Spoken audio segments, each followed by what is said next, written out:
হযরতে সুলাইমান আলাইহিস সালাম তিনি একজন নবী ছিলেন বটে, শুধু নবী ছিলেন না, আল্লাহ পাক রব্বুল আলামিন তাকে মানুষের জন্য, জিন জাতির জন্য, পশু পাখির জন্য সকলের উপর ক্ষমতা দান করেছেন।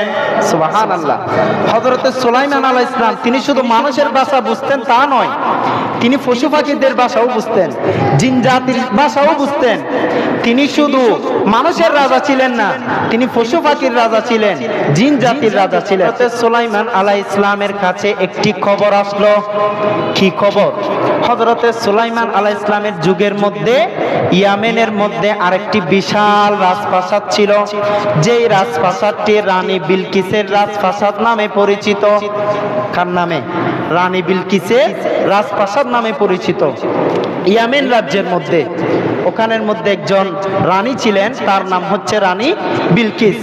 বিশাল অট্টালিকা, বিশাল রাজপ্রাসাদ।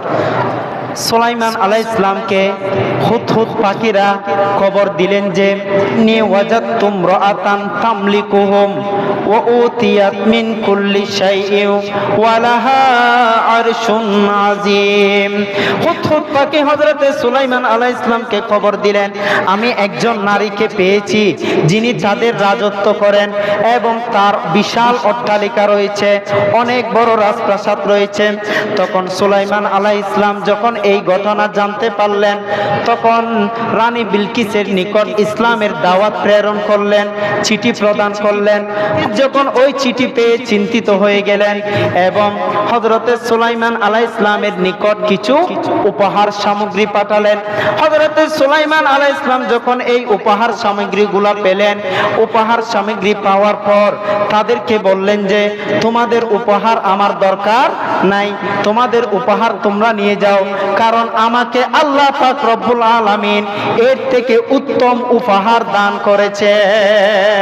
এরপরে হযরতে সুলাইমান আলাইহিস সালাম নির্দেশ দিলেন উপস্থিত যারা রয়েছেন তাদেরকে, ইয়া আইয়ুহাল মালাউ আইয়ুকুম ইয়াতিনি বিআরশিহা ক্বাবলা আন ইয়াতুনি মুসলিমিন।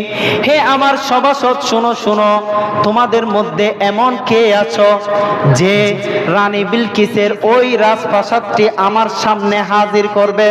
সুবহানাল্লাহ। তোমাদের মধ্যে এমন কে আছো যে ওই রানী বিলকিসের যে অট্টালিকা রাজপ্রাসাদ রয়েছে সেই রাজপ্রাসাদটি আমার সামনে হাজির করো, এমন ক্ষমতাবান কে আছো? তখন এই কথা যখন এলান করলেন, উপস্থিত জনতার মধ্যে দুইজন ব্যক্তির উত্তর আসলো। তন্মধ্যে একজন ছিল জিন, আরেকজন ছিল মানুষ। ওই জিনের নাম ছিল ইফরিত। ইফরিত বলেন, আনা আতিকা বিহি ক্বাবলা আন তাকুমা মিন মাকামিক। হে আল্লাহর নবী সুলাইমান আলাইহিস সালাম, আমি পারবো, আপনি যে সিংহাসনে বসেছেন ওই সিংহাসন থেকে ওঠার পূর্বেই আমি ওই রানী বিলকিস রাজপ্রাসাদ আপনার সামনে হাজির করব। সুবহানাল্লাহ। বলতেছেন আপনি যেখানে বসে আছেন ওইখান থেকে ওঠার আগে আমি ওই রানী বিলকিসের রাজপ্রাসাদ আপনার সামনে নিয়ে আসব। দেখেন ওই রানী বিলকিসের রাজপ্রাসাদ কোথায় ছিল? ইয়ামেনের মধ্যে। আর হযরতে সুলাইমান আলাইহিস সালামের রাজত্ব ছিল ফিলিস্তিনের মধ্যে। অনেক দূরের পথ না? অনেক দূরের পথ, মাসকে মাস চলে যাবে, পথ শেষ হবে না। কিন্তু হযরতে সুলাইমান আলাইহিস সালাম নির্দেশ দিলেন, কে আছো যে রানী বিলকিসের রাজপ্রাসাদ আমার সামনে হাজির করবে? তখন একজন জিন বলে উঠলো, আমি পারবো, আপনি সিংহাসন থেকে ওঠার পূর্বে ওই রানী বিলকিসের রাজপ্রাসাদ আমি আপনার সামনে হাজির করে দিব। সুবহানাল্লাহ।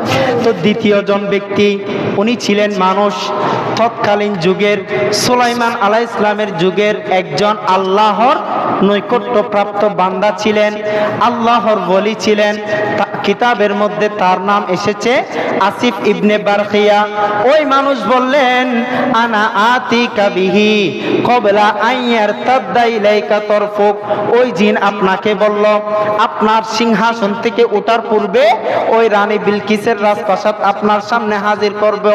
আমি আপনাকে বলছি, হে আল্লাহর নবী হযরতে সুলাইমান আলাইহিস সালাম, আপনার চোখের পলক ফেলার আগে আমি ওই রানী বিলকিসের রাজপ্রাসাদ আপনার সামনে হাজির করব। সুবহানাল্লাহ। তাহলে আল্লাহর ওলিরা পারে কি পারে না? পারে। ক্ষমতা দিয়েছেন কে?